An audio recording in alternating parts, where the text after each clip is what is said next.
Welcome back to another video, and in this video we're going to be continuing on with our iOS development with AppKit tutorial series, and in this particular tutorial we are going to walk through how we can support selecting many items or one item, depending on what you want to happen, in a collection view in UIKit. Now, as it stands at the moment, the user interface of our application has not changed. So if I run the code here,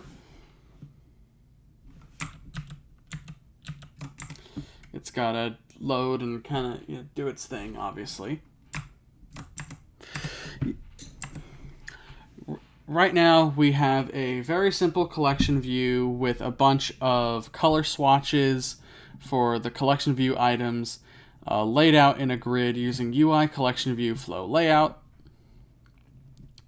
Then we have our navigation controller that has the collection view inside of it.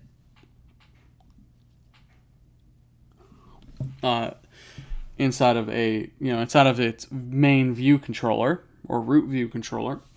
In the navigation bar, we still have that garbage can icon for deleting stuff. However, this button is going to behave differently this time around.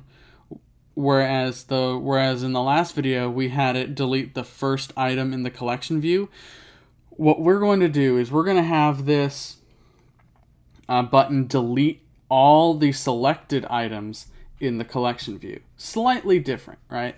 So let's go ahead and get started. The first thing that we want to do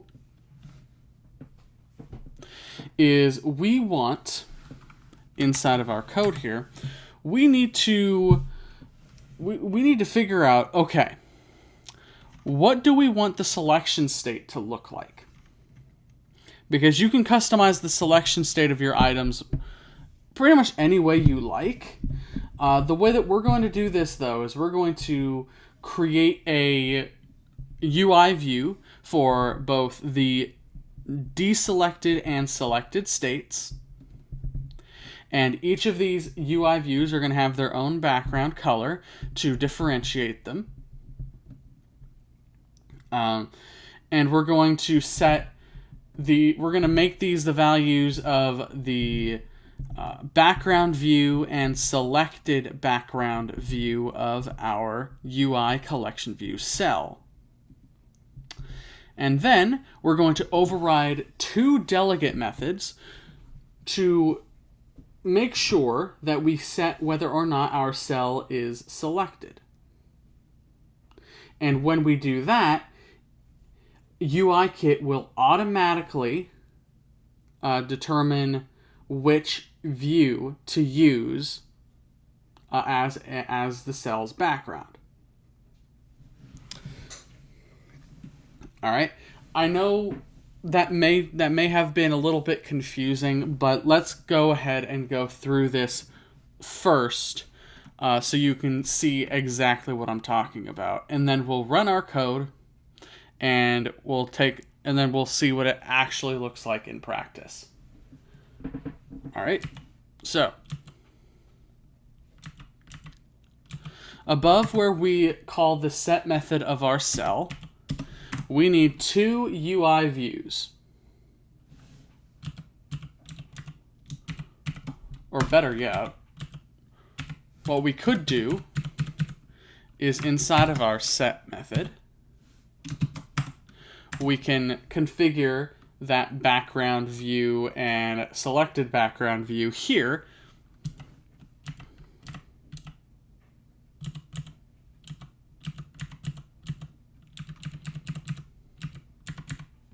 All right. So above everything else, we're going to create those UI views for the background and selected background views. So we'll say let background view equals UI view. Let selected background view equals UI view. Now, we're going to set the background color for these views. So background view. So background view is going to be the view for the background of our cell when it's not selected.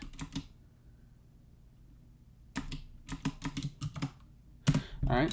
So I'm going to set its background color to .system background. So it blends in with the background of the system based on light and dark mode. All right. Next, we'll say selected background view dot background color equals, and inside, well, I guess for the background color of this view, we'll set this to I'm thinking a slightly transparent yellow color. Now, this can be anything you want, keep that in mind, but I'm just going to keep it simple.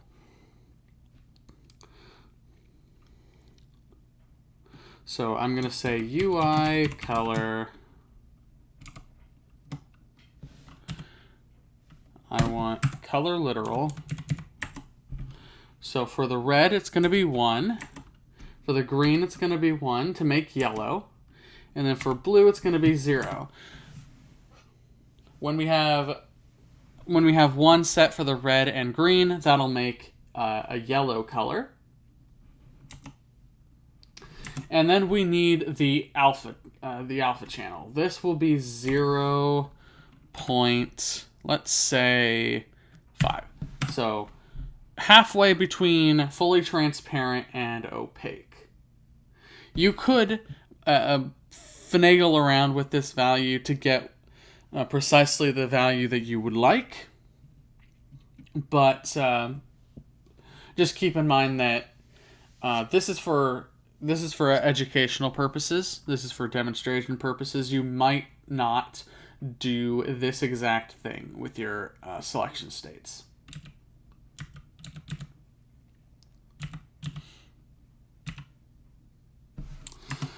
All right, so now that we have those views configured,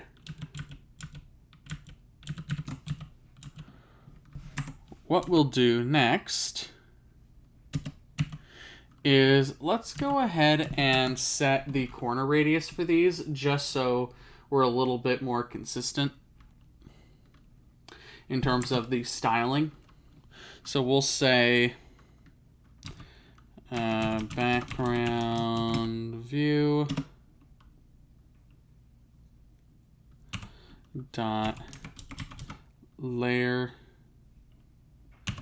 dot corner radius equals 10, and the selected background view dot layer dot corner radius equals 10. There we go.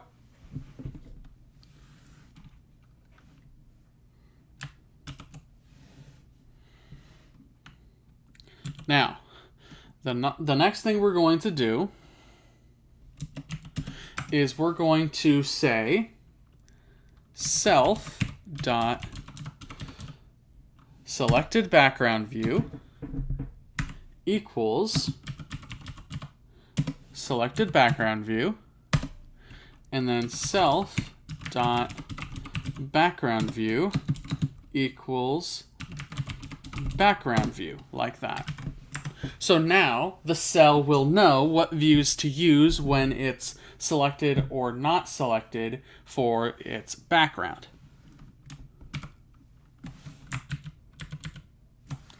Let's save this, close out of our cell here. And now that part is set up.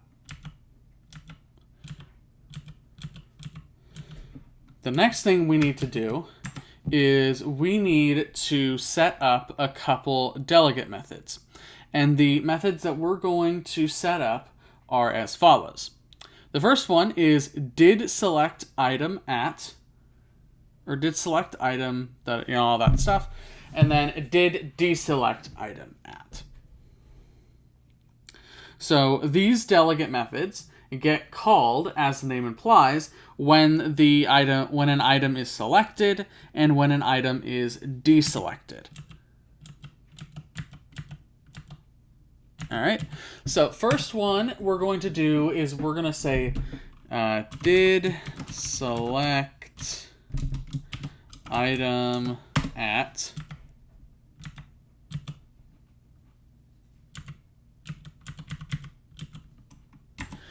and then inside of here we want to retrieve our cell at the given index path and then cast that to a color cell. In order to do this, we'll use an if let to safely unwrap the optional when we cast it.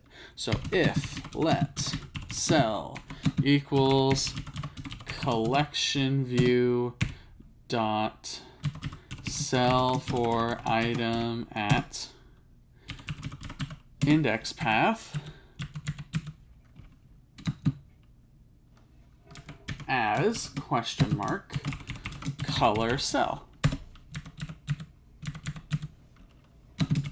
Like that. Now, inside of the if let, we are going to say cell dot is selected equals true. Like that.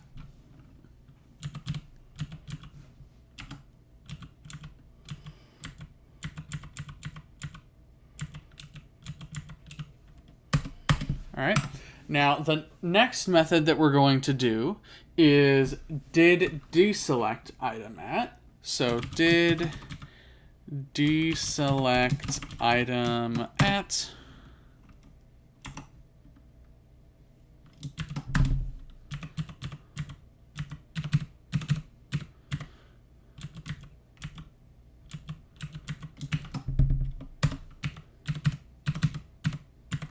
and inside of this method here, we'll do much the same thing that we did before. So if let cell equals collection view dot cell for item at index path as color cell, and then inside of the if let, once we've unwrapped our cell here, we will say cell dot is selected equals false. Like that. So save. And we're almost done. The next things that we need to do is inside of our configure method,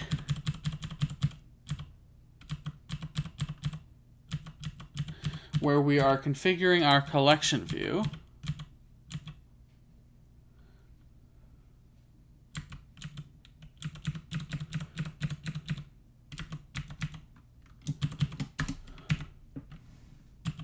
we need to enable selections and optionally enable multiple selections if you want to allow the user to select multiple items. Now, in this case, we will.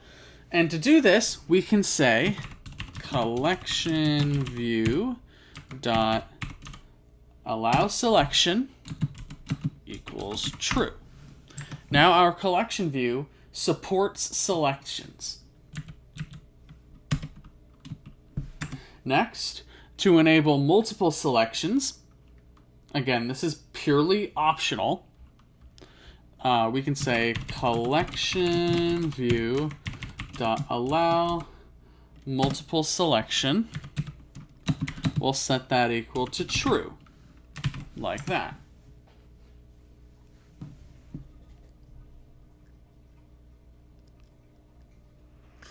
And so, with that, we now have our collection view configured to support selecting items. Let's go ahead and save this and run our code.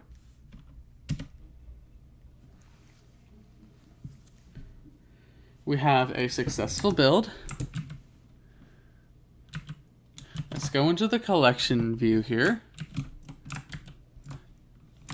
And if I do say hold down shift and do a down arrow, we get some cells that are selected. Or at least we should. If not, that's fine. We can click on a cell, and now it's selected.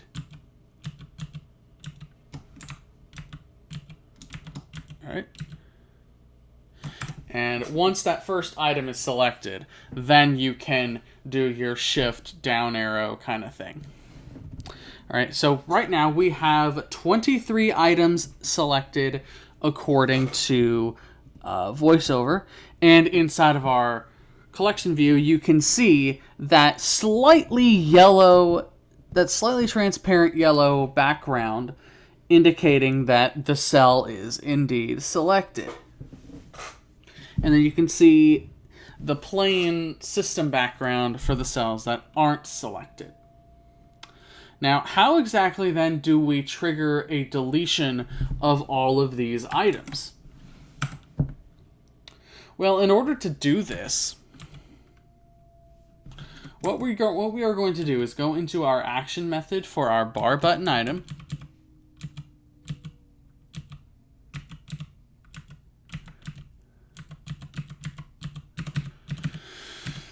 And the first things that we're going to do is we're going to say let items equals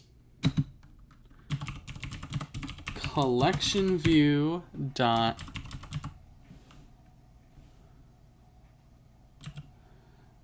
index paths for selected items. And what this is going to do is it is going to give us an array of index paths. Then I can map this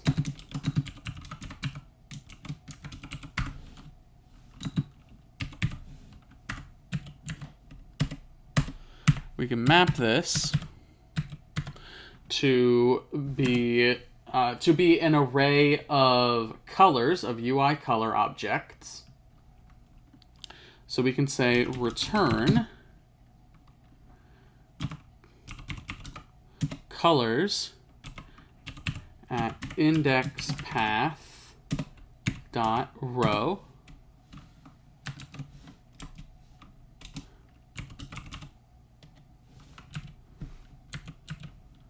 All right.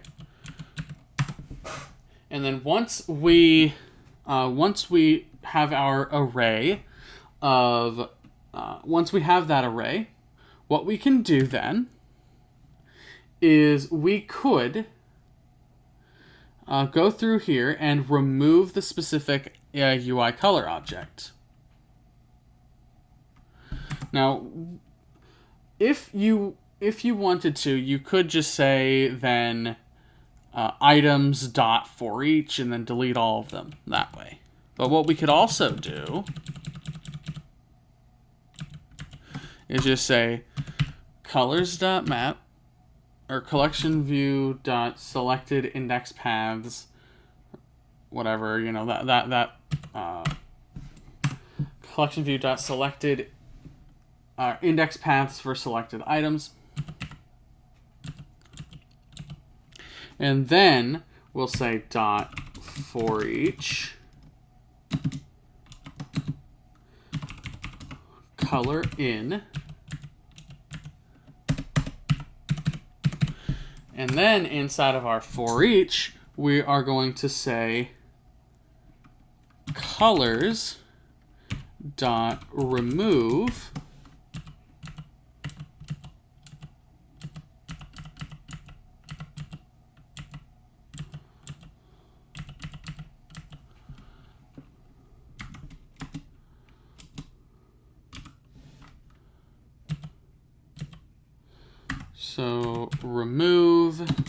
And then we'll need a where clause here. 0 dot, or 0 equals color, like that.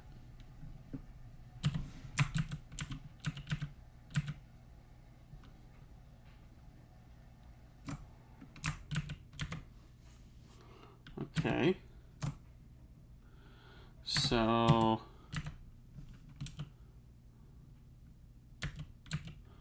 let's try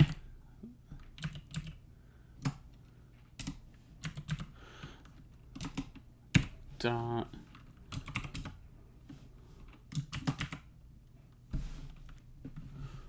for each.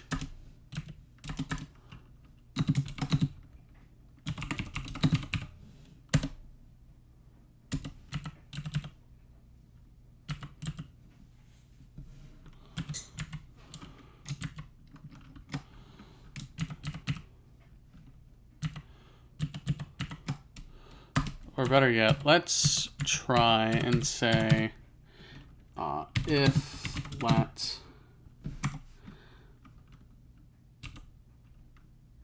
indexes equals collection view dot index paths for selected items.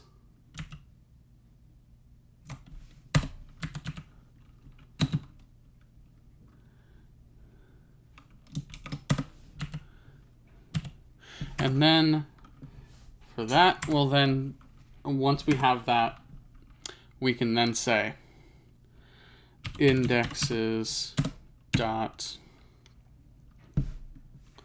we want for each, or dot map rather, index in return colors index dot row,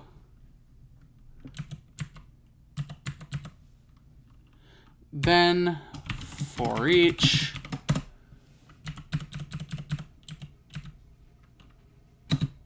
and this is going to be color in, and then we will say colors dot remove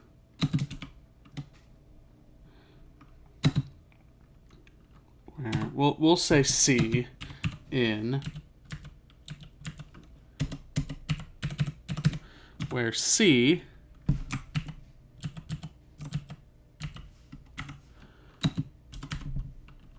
is equal to color.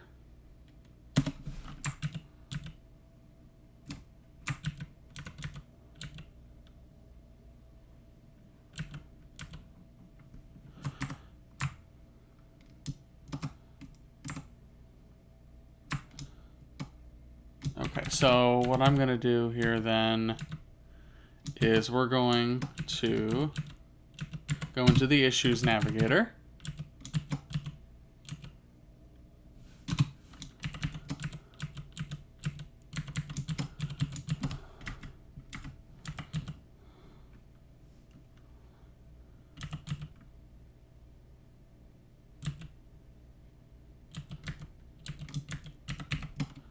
All right, we'll say self.colors dot remove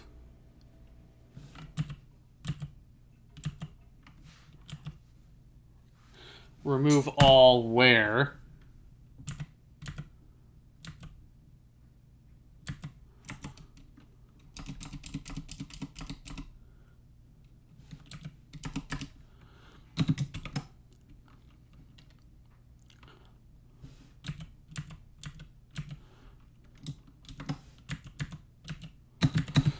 $0 is equal to color, like that. All right, so now that we have this, let's go ahead and save our code, and then we'll run it.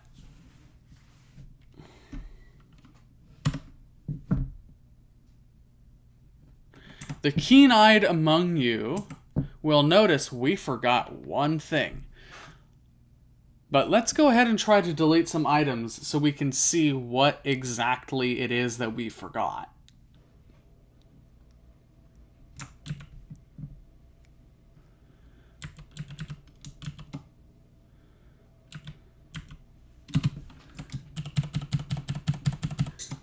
So we have some items selected. We have about 50 selected. Let's delete them. And you can see nothing got deleted in the collection view. And you know why that is? Because inside of our method, we didn't delete the items from the actual collection view itself. So, what we should do here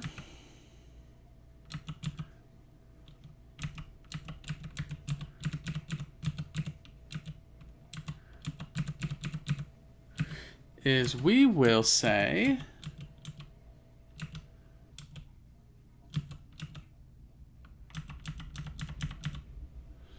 okay, I want to make sure that I'm doing the right, that I'm on the right tab. Stop here.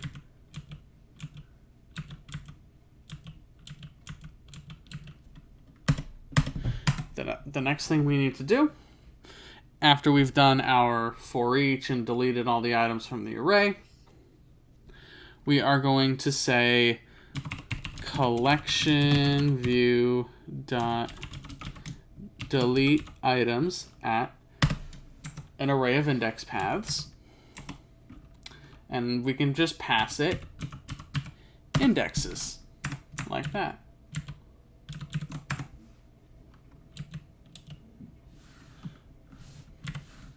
Go ahead and save it and run our code now. So here we go. What we'll do is go inside of our collection view here. We'll select some items. We have 15 colors selected. Now let's go ahead and delete them. Boop. And now those 15 colors are gone.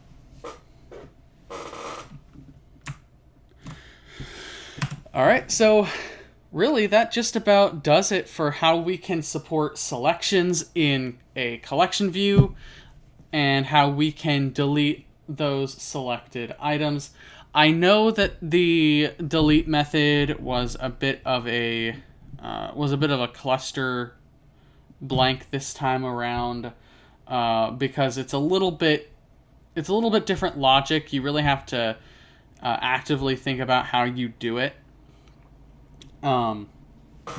So yeah, that pretty much does it for this video. Thank you all so very much for watching, and we will see you all in the next video.